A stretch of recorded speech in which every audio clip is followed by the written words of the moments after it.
उत्पन्ना एकादशी व्रत मातम्य कथा। श्री सूत जी महाराज शौनक आदि 88,000 ऋषियों से बोले, हे महर्षियों, एक वर्ष के अंदर 12 महीने होते हैं और एक महीने में 2 एकादशी होती हैं, सो एक वर्ष में 24 एकादशी होती हैं। जिस वर्ष लौन पड़ता है उस वर्ष 2 एकादशी बढ़ जाती हैं। इस तरह कुल 26 एकादशी होती हैं। उत्पन्ना मोक्षदा मोक्ष प्रदान करने वाली, सफला सफलता देने वाली, पुत्रदा पुत्र को देने वाली, षटतिला जया विजया आमल की, पाप मोचनी पापों को नष्ट करने वाली, कामदा बरुथनी मोहिनी, अपरा निर्जला योगिनी, देवशयनी, कामिदा पुत्रदा अजा परिवर्तनी, इंद्र पाशांकुशा रमा देवोत्यानी। लोंद की दोनों एकादशियों का नाम क्रमानुसार पद्मिनी और परमा है। ये सब एकादशी यथा नाम तथा गुण वाली हैं। इन एकादशियों के नाम तथा गुण उनके व्रत की कथा सुनने में मालूम होंगी। जो मनुष्य इन एकादशियों के व्रत को शास्त्रानुसार करते हैं उन्हें उसी के फल की प्राप्ति होती है। नैमिषारण्य क्षेत्र में श्री सूत जी ब्राह्मणों से बोले, हे ब्राह्मणों, विधि सहित इस एकादशी महात्म्य को भगवान श्री कृष्ण ने कहा था। प्रेमी जन ही इस व्रत की उत्पत्ति को प्रेम पूर्वक सुनते हैं और इस लोक में अनेकों सुखों को भोग कर अंत में विष्णु पद को प्राप्त करते हैं। श्री सूत जी बोले, हे ब्राह्मणों, सबसे प्रथम इस एकादशी महात्म्य को भगवान श्री कृष्ण ने अर्जुन से कहा था। उसी के अनुसार मैं आपसे कहता हूँ। अर्जुन ने कहा, हे जनार्दन, इस एकादशी व्रत का महात्म्य क्या है? इस व्रत के करने से क्या पुण्य मिलता है और इसकी विधि क्या है? सो आप मुझसे कहिए। ऐसा सुनकर श्री भगवान ने कहा, हे अर्जुन, सबसे पहले हेमंत ऋतु के मार्गशीर्ष महीने में कृष्ण पक्ष के एकादशी का व्रत करना चाहिए। दशमी को शाम को दातुन करना चाहिए और रात को भोजन नहीं करना चाहिए। एकादशी को सुबह संकल्प नियम के अनुसार कार्य करना चाहिए। दोपहर में संकल्प पूर्वक नदी, सरोवर, बावड़ी, कुआं आदि में से किसी में स्नान करना चाहिए। स्नान करने के पहले शरीर पर मिट्टी का चंदन लगाना चाहिए। चंदन लगाने का मंत्र इस प्रकार है, अश्वक्रांते रथक्रांते विष्णुक्रांते वसुंधरे ऊर्ध्वतापी बराहीण कृष्णेन सतबाहुना मृत्युहे हर में पापम यन्मया पूर्व संचितम त्वया हतेन पापेन गच्छामि परमागतिम। व्रत करने वाले को स्नान करने के पश्चात पापी, चोर, पाखंडी, दूसरे की बुराई करने वाला, पर स्त्री गमन करने वाला दुराचारी, दूसरे के धन को चुराने वाला, मंदिरों में चोरी करने वाला, इन सब मनुष्यों से बात नहीं करनी चाहिए। यदि अनजाने में इनसे बात हो जाए तो इस पाप को दूर करने के लिए सूर्य नारायण के दर्शन करने चाहिए। स्नान के बाद धूप दीप नैवेद्य से भगवान का पूजन करना चाहिए। रात को दीप दान करना चाहिए। ये सत्कर्म भक्ति पूर्वक करने चाहिए। उस रात को नींद और स्त्री प्रसंग को त्याग देना चाहिए। एकादशी के दिन तथा रात्रि को भजन सत्संग आदि कर्मों में व्यतीत करनी चाहिए। उस दिन श्रद्धापूर्वक ब्राह्मणों को दक्षिणा देनी चाहिए और उनसे अपनी गलतियों की क्षमा मांगनी चाहिए। धार्मिक जनों को शुक्ल और कृष्ण पक्ष की एकादशियों में एक सा समानता समझनी चाहिए। उनमें भेद मानना उचित नहीं है। ऊपर लिखी विधि के अनुसार जो मनुष्य एकादशी का व्रत करते हैं उनको शंकुद्वार तीर्थ में स्नान एवं दर्शन करने से जो पुण्य मिलता है वह एकादशी व्रत के पुण्य के 16वें भाग के बराबर भी नहीं है। व्यतीत योग में, संक्रांति में तथा चंद्र सूर्य ग्रहण में दान देने से और कुरुक्षेत्र में स्नान करने से जो पुण्य प्राप्त होता है वही पुण्य मनुष्य को एकादशी का व्रत करने से मिलता है। अश्वमेध यज्ञ करने से जो पुण्य प्राप्त होता है उससे 100 गुना पुण्य एकादशी को उपवास करने से मिलता है। 1000 तपस्वियों को 60 वर्ष तक भोजन कराने से जो फल मिलता है वह फल इस एकादशी का व्रत करने से प्राप्त होता है। जो पुण्य वेद पाठी ब्राह्मण को 1000 गौदान करने से मिलता है उससे 10 गुना अधिक पुण्य एकादशी का व्रत करने से मिलता है। 10 श्रेष्ठ ब्राह्मणों को भोजन कराने से जो पुण्य मिलता है वह एकादशी के पुण्य के 10वें भाग के बराबर होता है। 10 उत्तम ब्राह्मणों को भोजन कराने में जो पुण्य मिलता है, उतना ही पुण्य एक ब्रह्मचारी को भोजन कराने से होता है। इस पुण्य से 1000 गुना पुण्य कन्या और भूमि दान करने से प्राप्त होता है। कन्या और भूमि दान के पुण्य से 10 गुना पुण्य, विद्या दान से 10 गुना पुण्य भूखे को भोजन देने से होता है। अन्नदान के बराबर संसार में कोई दूसरा पुण्य नहीं है। इस दान से स्वर्गीय पितृ तृप्त हो जाते हैं। इस दान का महात्म्य देवता भी वर्णन नहीं कर सकते हैं। निर्जल व्रत करने का आधा फल एक बार भोजन करने के बराबर होता है। उपरोक्त कोई सा एक व्रत जरूर करना चाहिए। एकादशी का व्रत करने पर ही यज्ञ, दान, तप आदि मिलते हैं, अन्यथा नहीं। अतः एकादशी का व्रत अवश्य ही करना चाहिए।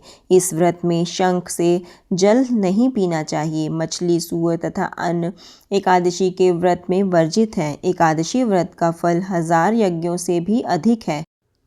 ऐसा सुनकर अर्जुन ने कहा, हे भगवान, आपने इस एकादशी के पुण्य को अनेक तीर्थों के पुण्य से श्रेष्ठ तथा पवित्र क्यों बतलाया है, सो सब कहिए। भगवान बोले, हे अर्जुन, सतयुग में एक महाभयंकर मूर नामक दैत्य था। उस मूर दैत्य से सभी देवता अत्यंत भयभीत रहते थे।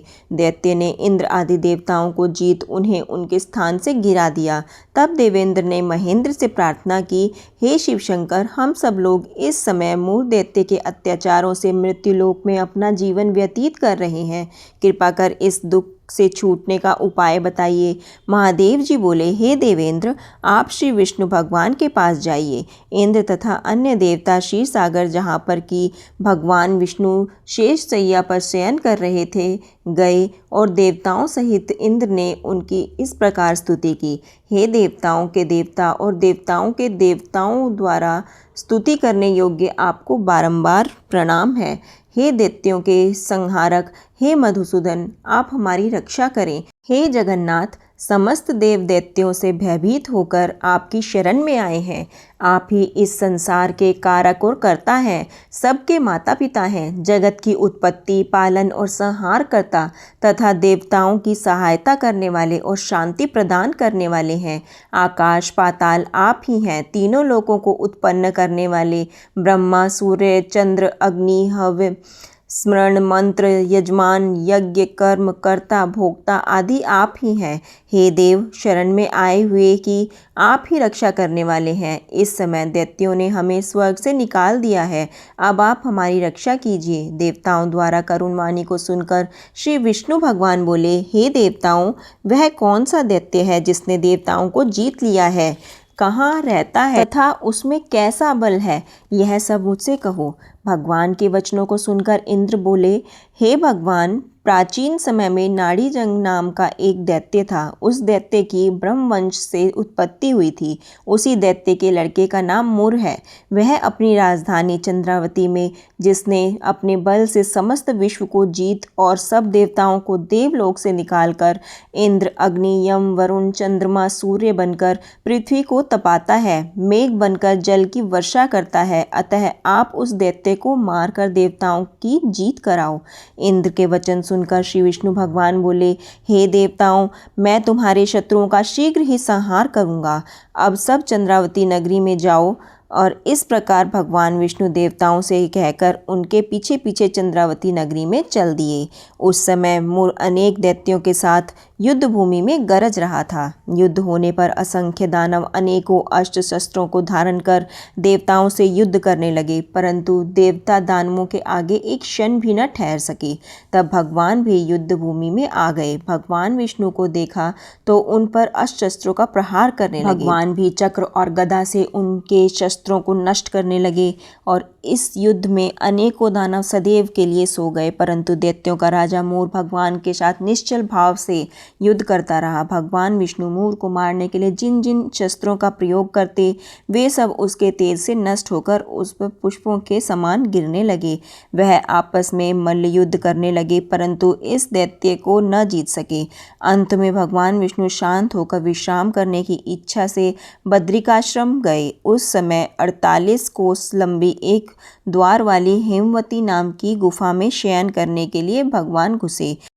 हे अर्जुन, अतः मैंने उस गुफा में शयन किया। वह दैत्य भी वहां आया, मुझको शयन करता देख मारने को तैयार हो गया। उसी समय मेरी देह से एक अत्यंत सुंदर कन्या दिव्य अस्त्र धारण करके उत्पन्न हुई और दैत्य के सामने आकर युद्ध करने लगी। वह दैत्य इस कन्या से लगातार युद्ध करता रहा। कुछ समय बीतने पर इस कन्या ने क्रोध में आकर उस दैत्य के अस्त्र शस्त्रों के टुकड़े टुकड़े कर दिए, रथ तोड़ दिया। तब वह दैत्य महान क्रोध करके उससे मल्ल युद्ध करने लगा। उस कन्या ने उसको धक्का मारकर मूर्छित कर दिया। जब वह दैत्य मूर्छा से जगा तो उस कन्या ने उसका सिर काट यमपुर पहुंचा दिया। अन्य समस्त दानव भी ऐसा देखकर पाताल लोक को गए। जब भगवान विष्णु की निद्रा टूटी तो उस दैत्य को मरा देखकर अत्यंत आश्चर्य करने लगे और विचारने लगे कि इस दैत्य को किसने मारा है।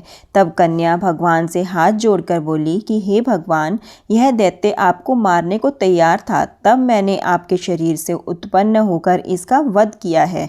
इस पर भगवान बोले, हे कन्या, तूने इसको मारा है, अतः मैं तेरे ऊपर प्रसन्न हूँ। तूने तीनों लोकों के देवताओं को सुखी किया है, इसलिए तू अपनी इच्छानुसार वरदान मांग। कन्या बोली, हे भगवान, मुझे यह वरदान दीजिए कि जो मेरा व्रत करे उसके समस्त पाप नष्ट हों और अंत में स्वर्ग को जाए। मेरे व्रत का आधा फल रात्रि को मिले और उससे आधा फल एक समय भोजन करने वाले को मिले। जो मनुष्य भक्तिपूर्वक मेरे व्रत को करे वह निश्चय ही आपके लोक को प्राप्त करे। कृपया मुझे ऐसा ही वरदान दीजिए।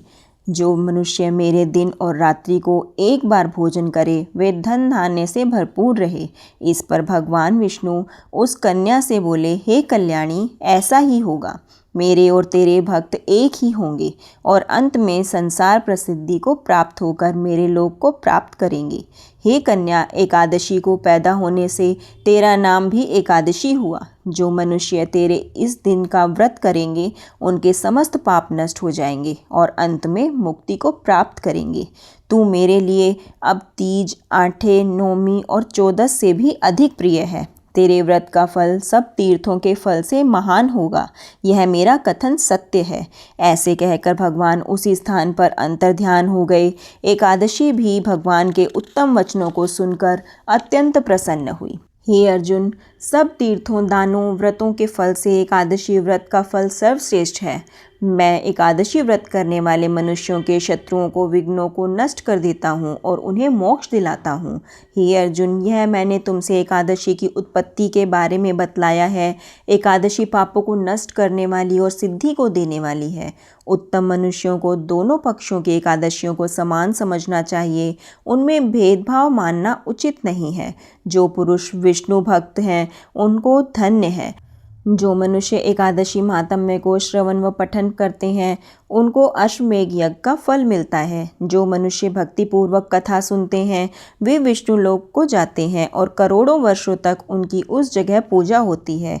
जो एकादशी महात्म्य के चौथाई भाग को सुनते हैं उनके ब्रह्म हत्या आदि के महान पाप नष्ट हो जाते हैं।